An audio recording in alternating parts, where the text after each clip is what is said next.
ಮಗನನ್ನ ಕರೆದುಕೊಂಡು ಬರಬೇಕು ಸಭೆಗೆ ಅಂತ ಹೇಳಿ ಕಳಿಸಿದ್ದಾರೆ. ಅವರ ಮಾತನ್ನ ಅಲ್ಲ ಕಳಿಸಿ ಹಾಗಾಗಿ ಕರೆದುಕೊಂಡು ಹೋಗ್ಬೇಕಾಗಿ ಮಗ ಶಿವಾಜಿ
ನಮ್ಮೊಂದಿಗೆ ಯಾರು ಸೇರುವುದಿಲ್ಲವೋ ಅಂತವರ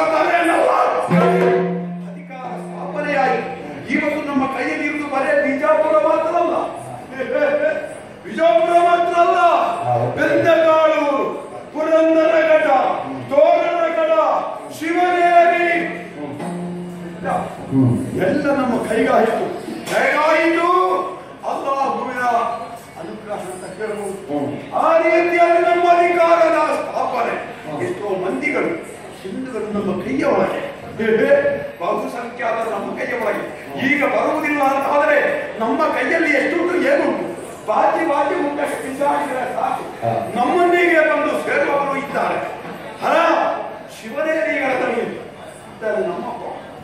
ಆಗ ನಮ್ಮೊಂದಿಗೆ ಬಂದವರು ಏನಲ್ಲಪ್ಪ. ಹಮಾರೆ ಸಾತಲ್ಲ, ನಮ್ಮ ಸಾತ್ ಬಂದದಲ್ಲ. ಎಲ್ಲಿಯವರೇ 15,000 ಜನ ಉಂಟು ಅವನ ಬುದ್ಧಿಗೆ. 15,000 ಜನ ನೋಡಿಕೊಳ್ಳುವುದಕ್ಕೆ ಸಹಾಜಿ. ಮತ್ತೆ ತೋರಣಗರಕ್ಕೆ ಒಮ್ಮೆ ಹೋದೆವು. ತೋರಣಗರದ ಹತ್ತಿರ ಹೋಗುವಾಗ ಕೆಲವು ಸೈತಾನಿಗಳು ಬಂತು. ಅದನ್ನೆಲ್ಲ ಹೊಡೆದೋಡಿಸುವ ಅನಿಸಿದೆವು. ನೋಡುವಾಗ ನಿಧಿ ಉಂಟು. ಹೊರಗೆ ಬರುವಾಗ ಇನ್ನೊಬ್ಬರ ಕೈ ಸೇರಬಾರ್ದು ಎನ್ನುವ ಕಾರಣಕ್ಕಾಗಿ ಚಪ್ಪಲಿ ಹಾಕಿ ತಲ್ಲಿ ಮಾಲೆ. ಯಾಕೆ ಯಾವುದು ಹಾವು ನೀವು ಮಾಡಬಾರ್ದು ಎನ್ನುವ ಕಾರಣಕ್ಕಾಗಿ ಚಪ್ಪಲಿಯ ಮಾಲೆ. ಅಶುದ್ಧಾಂತರ ಇವು ಮಾಡಬೇಕಾದ್ರೆ ಅದು ಈಗ ಕೆರೆಯವಲ್ಲ, ಅದರ ದುರ್ಗಗಳು ಹೋಯಿತು, ನಮ್ಮ ದರ್ಗಗಳಾಯಿತು. ಅಲ್ಲಲ್ಲಿ ನಮ್ಮ ಪಾಠಶಾಲೆ ಆಯಿತು. ವೇದಗಳಿಲ್ಲ, ಕುರಾನ್. ಎಲ್ಲಿಯವರೆಗೆ ಬಾದುಷಾ, ಎಲ್ಲಿಯವರೆಗೆ ಆದಿಶಾ ಸುಲ್ತಾನೊಕ್ಕ ಸುಲ್ತಾನ್ ಎಂಬ ರೀತಿಯಲ್ಲಿ ನಮ್ಮ ಹೊಗಳಿಕೆ ಈ ಒಂದು ವಿಜಾಪುರದ ಹಾಗಾಯಿತು. ಬಂದಿಸಿದ ನಮಗೆ ಮೊದಲ ಕನ್ನಡ ಬರ್ತಿರ್ಲಿಲ್ಲ. ಹಿಂದಿ ಒಂದು ಬಿಟ್ರೆ ಬೇರೆ ಗೊತ್ತೇ ಇಲ್ಲ ನಮಗೆ. ಇಲ್ಲಿ ಬಂದು ಎಲ್ಲರನ್ನು ಸೇರಿಸಿಕೊಂಡು ಸ್ವಲ್ಪ ಕಲಿ. ಈಗ ಕನ್ನಡದಲ್ಲಿ ನಾವು ಬೇರೆ ಅವರಿಗೆ ಕನ್ನಡ ಬೇಡ, ನಮಗೆ ಬೇಕು. ಯಾಕೆ ನಮಗೆ ಸಂಪಾದನೆ, ದ್ರವ್ಯದ ಸಂಪಾದನೆ ಅದು ಒಂದು ಕೈ ಸೇರಿತು ಅಂತಾದರೆ ಮತ್ತೆ ಮಾನ ಮರ್ಯಾದೆ ಬಟ್ಟಿ ಸಂಪಾದನೆ ಹೇಳಿ ಕಳುಹಿಸಿದ್ದಾರೆ. ಆ ಸಹಜ ಅವನಿಗೊಬ್ಬ ಮಗ ಹುಟ್ಟಿದಾನಂತೆ. ಒಮ್ಮೆ ನೋಡ್ಬೇಕು ಹೇಗೆ ನಮ್ಮ ಹಾಳಾಗಿ ಅಲ್ವೇ ನಮಗೆ ನೋಡಬೇಕಾದ ಅನಿವಾರ್ಯ. ಬರುವುದಕ್ಕೆ ಹೇಳಿದ್ದೇನೆ, ಮಗಲಿ ನೋಡು.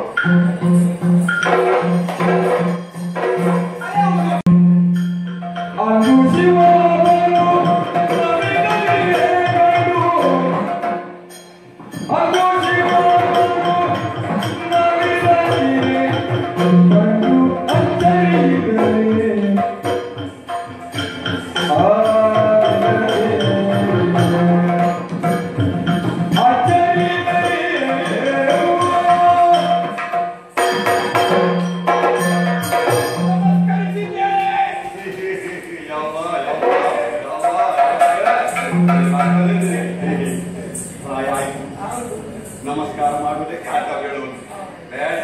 ಈಗ ಹೌದು, ನಿನ್ನ ಪ್ರಾಯದ ಕಾಲ ಇವತ್ತು ನನಗೆ ನಾಳೆ ನಿಮಗೆ ಕಾಲ ಬರ್ತದೆ ಅಂತ ಗೊತ್ತಿದೆ. ಆ ರೀತಿಯಲ್ಲಿ ಹೇಳಿದವ ನಿಂತು ನಿನ್ನ ವೈದ್ಯವಾಸಲು ನೋಡಿದವರೇ ನಮ್ಮಿಂದ ಸಾಧ್ಯ ಇಲ್ಲ. ಅವ ಹೋದ. ನಮಗೆ ಇಬ್ಬರು ಒಟ್ಟಿಗೆ ಇದ್ದಾರೆ. ಒಬ್ಬರ ಪತ್ತೆಯೇ ಇಲ್ಲ. ಒಬ್ಬ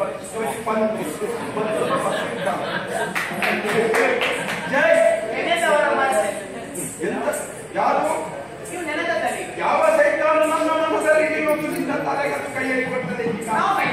ಮತ್ತೆ ನೀನೆಂತದು ಹೇಗೆ ಮತ್ತೆ ನಿಮ್ಮ ಜೊತೆಯಲ್ಲಿ ನಾವು ಯಾವತ್ತಿದ್ದೇವೆ ಹಾಗೆ ನಾವು ದೇವರು. ಜೊತೆಯಲ್ಲಿ ಯಾರು ಯಾವತ್ತು ಇರ್ತಾರೋ ಅವರು ದೇವರು. ಜೊತೆಯಲ್ಲಿ ಯಾರು ಯಾವತ್ತು ಕಾಣ್ತಾರೋ ಅದರ ಅರ್ಥ ಅಲ್ಲ. ನನಗೊಂದು ಕೆಲಸ ಕೊಡಿ. ನನ್ನ ಬೀವಿ ಮತ್ತು ಮಕ್ಕಳಲ್ಲಿ ಉಪವಾಸ ಇರ್ತಾರೆ ಹೇಳ್ತ್ಯಾರೋ ಹೇಳಿ. ಯಾವಾಗ ಅವತ್ತು ಎಲ್ಲ ಸುಮ್ಮನೆ ಸಹಾಜಿ, ಎಲ್ಲ ಸುಮ್ಮನೆ ನಮ್ಮ ಆಳುಗಳು ಅಂತ ನಾವು ಭಾವಿಸುವುದು. ಇಂತಿಷ್ಟೇ ದಿನಗಳು ಅವ ಒಂದು ನೆಲೆಗಟ್ಟಿಗೆ ಮುಟ್ಟಿದ್ರ ಮತ್ತೆ ಆಸ್ಪದ ಕೊಟ್ಟವರದ್ದು ನೆನಪಿಲ್ಲ. ಈಗ ನೀನು ಹಾಗೆ ನಾನು ಕರೆದ ಕೂಡಲೇ ಓಡೋರಿಗೆ ಕೊಟ್ಟು ಬಂದಿದ್ದಿ. ಯಾಕೆ ಶ್ರದ್ಧೆ ಗೌರವ ನಿನಗೆ ಅಲ್ಲ ಅಂತ ಕುದುರತ್ತು ನಿನಗೆ ಕಲಿಯು ಅದು ಮಾತು ಅಲ್ಲ. ಇದು ಮಾತಾಡಿ ಮುತ್ತು ನನ್ನ ಮುತ್ತು ಇಂಥದ್ದು ಮಾತು ಅದು ಮುತ್ತು ಅಲ್ಲ. ಕುದುರೆ ಕುದುರೆ ಯಾರು ದುನಿಯಾ ಬಂದು ಯಾರು ಮುಟ್ಟು ಮಾಡಿದ್ರೆ ಈಗ ಗೊತ್ತುಂಟು. ಯಾರು ದುನಿಯಾ ಅಂತ ಹೇಳಿದ್ರೆ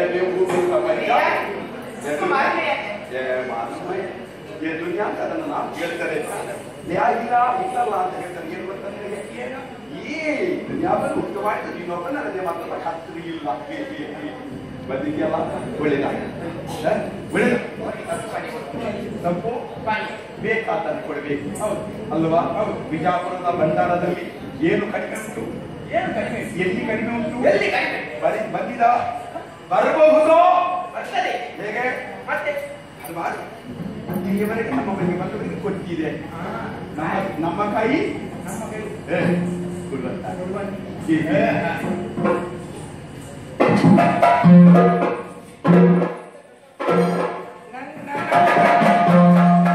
ಶಿವಾಜಿ ಶಹಾಜಿ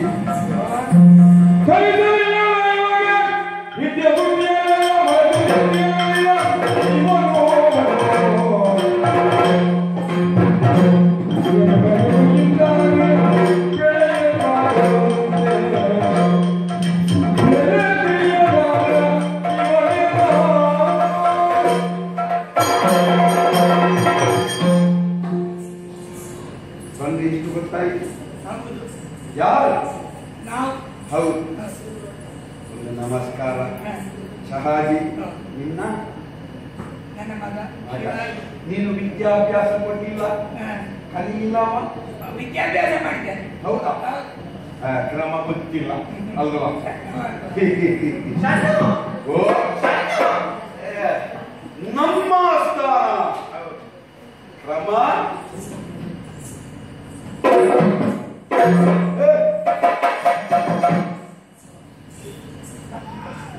ಒಂದು ನಮಸ್ಕಾರ ಕೊಡುವ ಕ್ರಮ ಇಲ್ಲ. ನಿನ್ನಂತವರಿಗೆ ನಮಸ್ಕಾರ ಕೊಡುವುದಿಲ್ಲ, ಯಾರಿಗೆ ಕೊಡಬೇಕು ಎಂಬುದಾಗಿ ನನ್ನ ಅಮ್ಮ ಹೇಳಿದ್ದಾರೆ. ಅವರಿಗೆ ಮಾತ್ರ ನಾನು ಕೊಡುವ ಹೊರತು ಬೇರೆ ಯಾರಿಗೂ ಕೊಡುವುದಿಲ್ಲ. ನನಗೆ ಯಾಕೆ ಕೊಡುವುದಿಲ್ಲ? ಕಾರಣವುಂಟು. ನಾನು ಯಾರಿಗೆ ನಮಸ್ಕಾರ ಮಾಡ್ತೇನೆ ಅದು ಕೇಳು. ಯಾರು ದೇಶವನ್ನು ಪ್ರೀತಿಸ್ತಾರೋ, ಯಾರು ದೇಶವನ್ನು ಪೂಜನೀಯ ಭಾವದಿಂದ ಕಾಣ್ತಾರೋ, ಯಾರು ಹಿರಿಯರಿಗೆ ಗೌರವವನ್ನು ಕೊಟ್ಟು ಬದುಕುತ್ತಾರೋ ಅಂತವರಿಗೆ ಮಾತ್ರ ನಮಸ್ಕಾರವನ್ನು ಮಾಡಬೇಕು. ದೇಶವನ್ನು ವಿರೋಧಿಸುವವರಿಗೆ, ಪಾಪದವರನ್ನು ದಂಡಿಸುವವರಿಗೆ ನಮಸ್ಕಾರ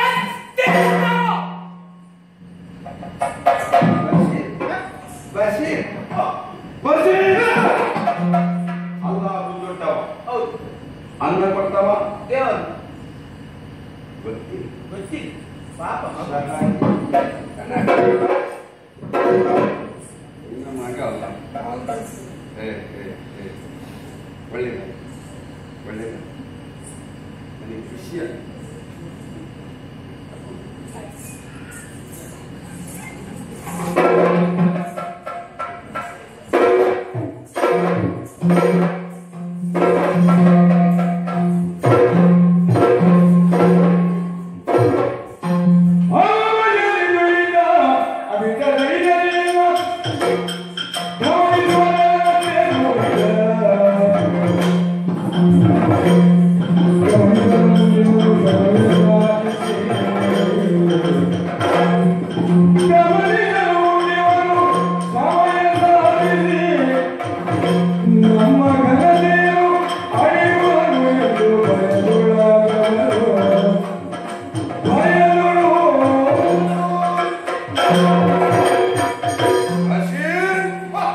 ಹೇಳಿದೆಯಾ?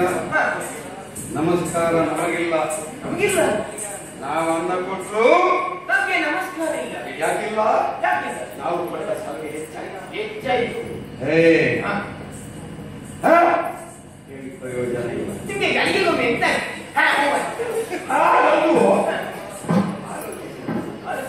ತಲೆ ಬಿಸಿ ಪರಿಹಾರ ಆಗಲಿ. ಪರಿಹಾರ ಮುಳ್ಳನ್ನು ಯಾವುದರಿಂದ ತೆಗಿಬೇಕು? ಮುಳ್ಳಿನಿಂದ ತೆಗಿಬೇಕು. ಇವತ್ತು ಅಪ್ಪನೊಟ್ಟಿಗೆ ಬಂದಿದ್ದಾನೆ ಹುಡುಗ ಸಣ್ಣವ ಅಂತ ಹೇಳಿ ಬಿಟ್ಟಾಯ್ತು. ಆದರೆ ಒಂದು ಕಣ್ಣು ಅವನ ಮೇಲೆ ಇರಲೇಬೇಕು. ಯಾಕೆ ಬಲ್ಲೆಯ? ನಮ್ಮ ಆಧಿಪತ್ಯ ಎಷ್ಟು ಕಾಲಕ್ಕೆ ಮುಂದುವರಿಸಿ ಹೋಗ್ತದೆ ಅಂತ ಹೇಳುವುದಕ್ಕಾಗುವುದಿಲ್ಲ. ಇಂಥವರು ಬೆಳೆದು ಬಂದ್ರೆ ಮೊಳಕೆಯಲ್ಲಿ ಮುಗಿಸಲೇಬೇಕು. ಆ ಕೆಲಸದ ಕಡೆಗೆ ಗಮನವನ್ನು ಕೊಡೋಣ. ಹೇಗೆ? ಸರಿ.